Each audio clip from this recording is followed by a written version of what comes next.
was a fantastic match, right? That was a great match. I enjoyed it.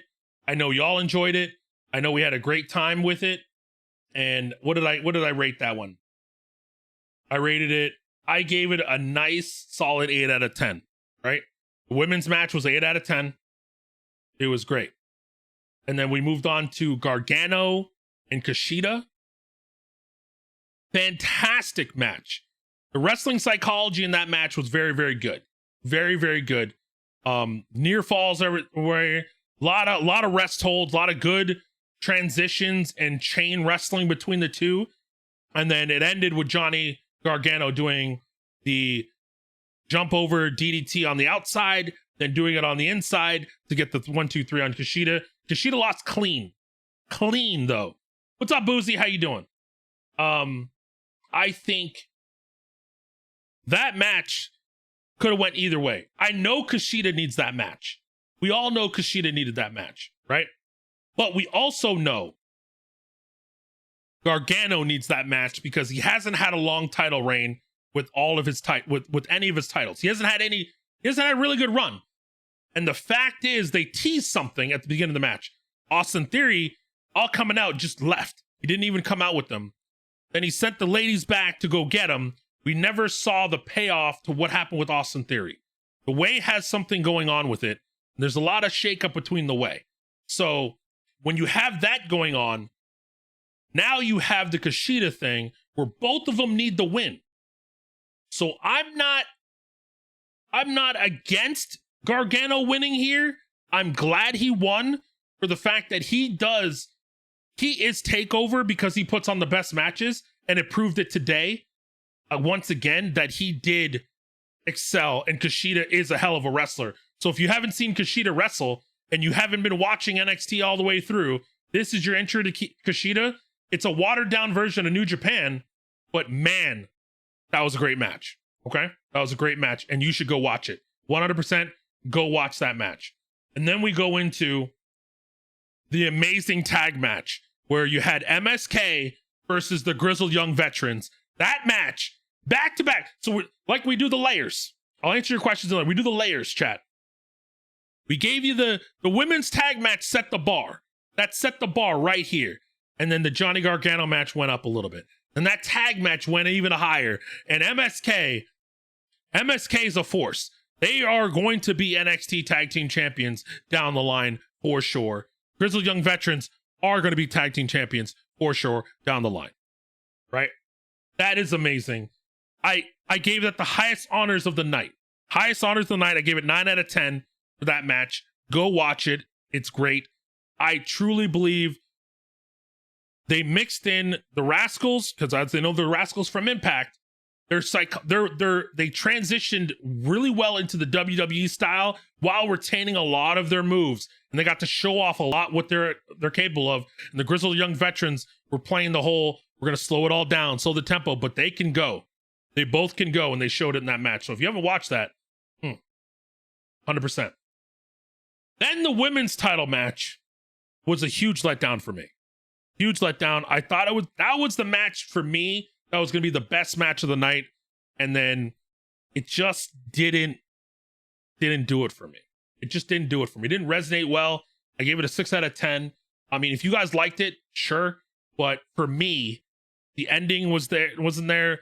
You know, we had Storm Zero into a headbutt off the top rope, into a slow cover by the ref, into a moonsault off the top by Io Shirai, on top of both of them. And then she got the 1-2-3. A lot of good spots in the match, a lot of good stuff, but I didn't feel like it showcased Mercedes. It didn't show. Actually, Mercedes had a really good showcase in that match. I didn't really think Toni Storm got a lot of action there. And there was a lot of like, we're throwing you on the outside. You're going to stay outside. We're going to wrestle with two. It's typical, triple threat match. It wasn't really there for me. It wasn't really there for me. I didn't really resonate with that match. Then the ending of the main event, Pete Dunne versus Finn Balor, they had a lot of time to work. They showed the chain wrestling on the ground, the submission holds, the working the body parts, and then the selling of the left arm of Balor, the left knee of Dunne. Everything was done correctly. That match had great chemistry and psychology. You really felt the bad blood between the two of them, and you felt that either way it can go. The bitter end into the near fall, that was real close. I thought it was over after that bit end. He had him in a hold, brought him between his legs, hit him with his own arms for the low blow, so the ref can't disqualify him because it was his own arms, and into a bitter end. Nearly got the 3 count. Finn Balor took out the mouth guard, drop double kick to the face, took him down, coup de grace, 1916. That was it. But then the beatdown from Oni and Birch at the end was really good. Led into the UE making the save, minus, Bobby Fish, because I don't know where he is. But the big thing that everybody's talking about right now is they throw up the UE sign. You have Roderick Strong with the UE sign. You have Kyle O'Reilly with the UE sign. Finn Balor's like, I'm getting ready to do it. I know Bobby's injured, but he's always been injured. So it's, it's what I mean. And then Adam Cole has to sign up, but you saw the look on his face. As soon as Finn Balor was about to go do it, he got super kicked in the face. Kyle O'Reilly didn't like it. They were arguing. He's arguing with Roddy. And then Kyle O'Reilly ate the super kick, told Roddy to come along with him. And then you have Roderick Strong figuring out, does he go with Adam Cole? Does he tend to his friend that's on the ground? He is lost. And that's how they close out the show. And it makes NXT a must watch. Is it enough? Is it enough to combat what the monster that AEW, Impact, and New Japan are flowing through? Does this make you want to go watch NXT over AEW though? And then that's my thoughts. I don't know. I don't know where we're at. But I truly believe that this pay-per-view was a must-watch pay-per-view. And once again, it was another fantastic takeover. I watched both. Yeah, I would watch both too. So let me get to the comments here. Let me see what we got going on here. All right. You say you don't think they should break up. I agree. I don't think they should break up, but I feel that we have multiple strengths. We can go with an O'Reilly leaves the group and goes with Finn Balor to take on Roderick Strong and Adam Cole. We can do the Roderick Strong sides with Kyle O'Reilly and something internal, and then they kick out Adam Cole, or they leave the group altogether and the two of them go together. We don't know. But I feel like you can keep UE together, remove Adam Cole from UE, send him up to the main roster where he belongs, because we all know he belongs to the main roster. Adam Cole is fantastic. He's great. But there's a good dynamic that you can do here. There's a lot of unanswered questions, so we don't know which route they're going to. Personally, I believe we're going to get another Adam Cole, Kyle O'Reilly match. They've been feuding forever, and I was kind of confused when they got together and formed a group. That was the big long-term plan. But it also means that Adam Cole has not been challenging for the title, and he has been the premier world champion in that group. And then he gave the reins to Kyle O'Reilly, either reluctantly or on purpose, and title shot after title shot after title shot. You know what I mean? When's yours? When you only lost the title match, you actually never got a title shot. So, and the fact that you had to go to overtime and you lost in overtime, essentially. So, there's another thing. And then you said, I think Finn Balor, Kyle O'Reilly, and Bobby Fish should form a group. I think they could be the new UE. And then Roderick Strong leaves the group. I don't know what Roderick Strong would do if he left the group. He'd be lost in the shuffle, right? And there's a lot of like storytelling that's going on right now, because Kushida, we need to make sure Kushida gets that belt eventually. But we also need to figure out what's going on with Austin Theory and Johnny Gargano, because Austin Theory has been there the entire way and now he hasn't been. Does he mean that he's going for the title? Who knows? Who knows what's going to happen? Loomis took him out from behind. Wait, did Loomis really take him out from behind? Was that what happened? Hold on, let me. Oh, Loomis took him out from behind. Oh, okay. All right. Let me see if we can find that. Let me see where's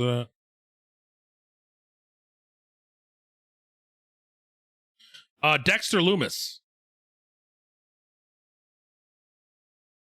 apparently Dexter Loomis grabbed him on the way out. So now we go back, and now we're gonna have Loomis versus Johnny Gargano for the title. And I think that's why they didn't give it to Kushida, because they're probably gonna give it to Loomis. I think they like Loomis a little bit better on that end. And Kushida's Kushida, you know what I mean?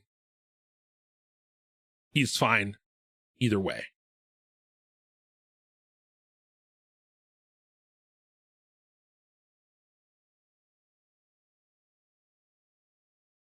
Hold on, let me see if I can. So sorry to react. I mean, okay, let me see.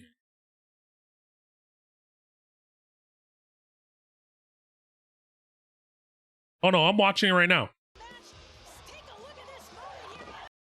Hold on, I'm going back.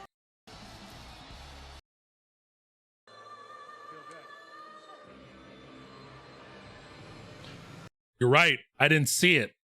Loomis is walking directly behind Austin Theory.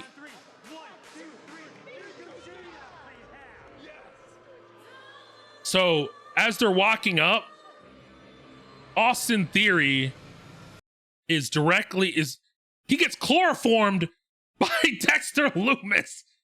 He had the little chloroform and he got him. He chloroformed and he was like, okay, that actually changes everything. So that changes a whole lot. He got him. That is a pretty good move. I didn't see that the first way through. Good pointing it out. No, good point. I didn't see that. So now that changes everything. Because I thought he just exit stage left. I was maybe too busy talking to the chat or something like that. I don't know. And with the washcloth remover, but it's supposed to be like chloroform, the whole like kidnapping kind of thing. But it was just like it was a cloth. He literally got him. Like,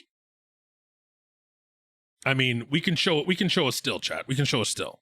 So dun.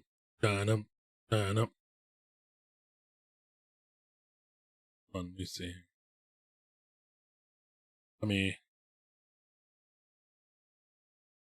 So I didn't see this, but right here, chat. So this is not DMCA capable, but as you can see, he's right here, right? He's right here in the back. So what that means, and then we go a little further, and then another still, he got him. I didn't see that on the first run through. I didn't see that in the first run through. Over there. I didn't see that. So that's huge. That's actually huge news and huge information. Good call. Okay. So it's definitely going to be Johnny and Loomis, something to do with that going forward. Okay. I think that's going to be the good thing there. So I hope NXT Championship match happens at WrestleMania. I mean, it can, hopefully, but I mean, it's 2 nights, so we can see what happens. It'd be good. Like, they need to, but the issue is with the COVID and due to the facts that, from what I know, not 100%, don't fire me in the comments, is the COVID restrictions on NXT talent is completely different from main roster, and they don't want to cross-contaminate. That's what I heard. Don't know if that's true or not. So Johnny didn't notice at all. Like, nobody noticed that he got touched. Johnny went for the hand. Johnny went for the high five because he's coming out. He's not even paying attention. Nobody's even looking behind their shoulder. Nobody even knew. When they're all like looking further ahead, and then he just looks over and he's like, they're not there. He's not there. So it was good. It was good to see. But that's my thoughts. Hopefully that's my quick little like review over it, and then we'll be back with thoughts on Monday Night Raw, thoughts on the other things. Maybe we can get some more people involved and have more conversations about this kind of thing. But overall, I think, like I said, the show for me was a 9. I give it a 9. I know some people were lower. I gave the worst match of the night was the Io Shirai match. I didn't like the build and the The way they structured that match wasn't for me. All the other matches were high marks, high regards, a stepping stone all the way through.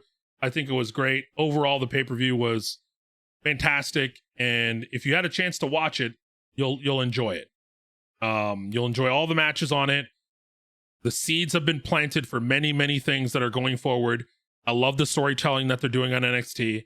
It's very, very easy to understand and to go forward. We didn't get anything. We got a little bit of LA Knight, which is Eli Drake, which is fantastic. He was doing his thing. He's going to be amazing in NXT. His mic skills are very, very good. Nothing on Taya Valkyrie, if she signed or what's going on with her, but that's what we have.